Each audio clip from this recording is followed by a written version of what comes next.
ମା ଝିଅଙ୍କୁ ଉଚିତ ଶିକ୍ଷା ଦେଲେ ଈଶାନ। ହଁ ଦର୍ଶକ ବନ୍ଧୁ, ତୁ ମୋ କେଦାର ମୁଁ ତ ଗୌରୀ ସିରିଏଲରେ ରତ୍ନା ଆଉ ରାନୀ ସବୁ ସୀମା ଟପି ଯାଇଛନ୍ତି। ଈଶାନକୁ ଚାକର ଭଳି ବ୍ୟବହାର କରୁଛନ୍ତି।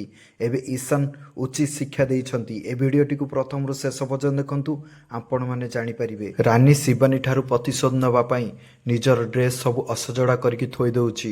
ଆଉ ଶିବାନୀ କହୁଛି ଚା ଆଣିକି ଆସ, ଏତେ ଲେଟ୍ କ'ଣ କରୁଛୁ? ଶିବାନୀ ଚା ନେଇକି ଯାଉଛନ୍ତି। ଶିବାନୀକୁ ତାଙ୍କ ଡ୍ରେସ୍ ସଜାଡ଼ିବାକୁ କହୁଛନ୍ତି ଆଉ ଆଲମିରାରେ ଥୋଇବାକୁ କହୁଛନ୍ତି। ଆଉ ଠିକ୍ ସେହି ସମୟରେ ଚା କପ୍କୁ ଫିଙ୍ଗି ଦେଉଛନ୍ତି। ଆଉ ଶିବାନୀ କହୁଛନ୍ତି ତୁ ଏ କ'ଣ କଲୁ? ଚା କପ୍ କାହିଁକି ଫିଙ୍ଗିଲୁ? କାହା ଗୋଡ଼ରେ ଯଦି ପଶିଯିବ? ଏହାପରେ ଶିବାନୀ ସେ ଚା କପ୍ ଭାଙ୍ଗି ଯାଇଥିବା ସେ ଟୁକୁଡ଼ାକୁ ଗୋଟଉଛନ୍ତି ଆଉ ତାଙ୍କ ହାତରେ ପଶିଯାଉଛି। ଈଶାନ ଦୌଡ଼ିକି ଆସୁଛନ୍ତି ଆଉ କହୁଛନ୍ତି ରୁହ, ତମେ ଉଠାନି, ମୁଁ ଉଠେଇଦେବି। ଆଉ ଶିବାନୀ କହୁଛନ୍ତି ତମେ ଯାଅ, ଆଳତୀ ଟାଇମ୍ ହେଇଯିବ। ଏହାପରେ ଶିବାନୀ ସେଠାରୁ ଚାଲି ଯାଉଛନ୍ତି। ଆଉ ରାନୀ କହୁଛି ତାହେଲେ ଏଇ ଦୁଇ ଜଣଙ୍କ ଭିତରେ ଏମିତି ସମ୍ପର୍କ ହେଇଯାଇଛି, ଏବେ ମୁଁ ତାଙ୍କ ଦୁଇ ଜଣଙ୍କ ଠାରୁ ପ୍ରତିଶୋଧ ନେବି। ଏହା କହି ରାଗି ଯାଉଛନ୍ତି। ଏହାପରେ ରତ୍ନା ଈଶାନକୁ କହୁଛନ୍ତି ଯାଅ ଏବେ ଟିଫିନ୍ ଦେଇକି ଆସିବ। ଈଶାନ ଟିଫିନ୍ ନେଇକି ଯାଉଛନ୍ତି ଆଉ ଟିଫିନ୍ ସବୁଆଡ଼େ ଦେଇସାରି ଘରକୁ ଫେରିବା ସମୟରେ କିଛି ସମୟ ବସିବାକୁ ଚେଷ୍ଟା କରୁଛନ୍ତି। ଆଉ ଜେଜେମା ତାଙ୍କୁ ପାଣି ଦେଉଥିବା ସମୟରେ ରତ୍ନା ଆସୁଛନ୍ତି ଆଉ କହୁଛନ୍ତି ଏଠି ବସିଲେ ହେବନି, ଏ ଘରର କାମ କରିବାକୁ ପଡ଼ିବ। ଏହାପରେ ଈଶାନ ଏ ଘରର ସବୁ କାମ କରୁଛନ୍ତି।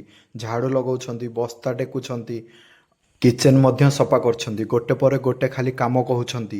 ଈଶାନ ରାଗି ଯାଉଛନ୍ତି ଆଉ ଶେଷରେ ରତ୍ନା କହୁଛନ୍ତି ମୁଁ ତାକୁ ଯାହା କାମ କହୁଛି ସବୁ କାମ କ'ଣ କରିଦେଉଛି, ମୁଁ ଏବେ କ'ଣ କରିବି? ରାନୀ କହୁଛନ୍ତି ମାମା ତମେ ବ୍ୟସ୍ତ ହୁଅନି, ମୁଁ ଏବେ ଗୋଟେ କାମ କରିବି ଯେଉଁଥିରେ କି ସେ କରିପାରିବନି। ଏହାପରେ ରାନୀ ତା ସ୍ୟାଣ୍ଡେଲ୍ ଆଣି ତଳେ ପକାଇ ଦେଉଛି ଆଉ କହୁଛି ତମେ ଏ ସ୍ୟାଣ୍ଡେଲ୍କୁ ସଫା କରିଦିଅ ଆଉ ମୋ ରୁମ୍ରେ ଯାଇକି ଥୋଇଦେବ। ଏହାପରେ ଈଶାନ ରାଗି ଯାଉଛନ୍ତି ଆଉ କହୁଛନ୍ତି ମୁଁ ଏ କାମ କରିପାରିବିନି। ତମେ କ'ଣ ଭାବୁଛ ଏ ଘର ମୁଁ କ'ଣ ଚାକର?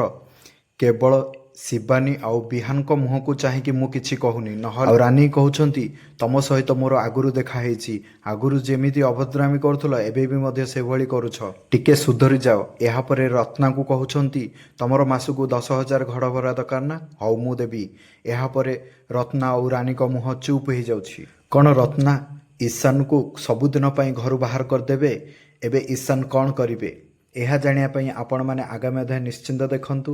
ଯଦି ଭିଡ଼ିଓଟି ଭଲ ଲାଗିଥିବ ଗୋଟେ ଲାଇକ୍ ନିଶ୍ଚିନ୍ତ କରନ୍ତୁ।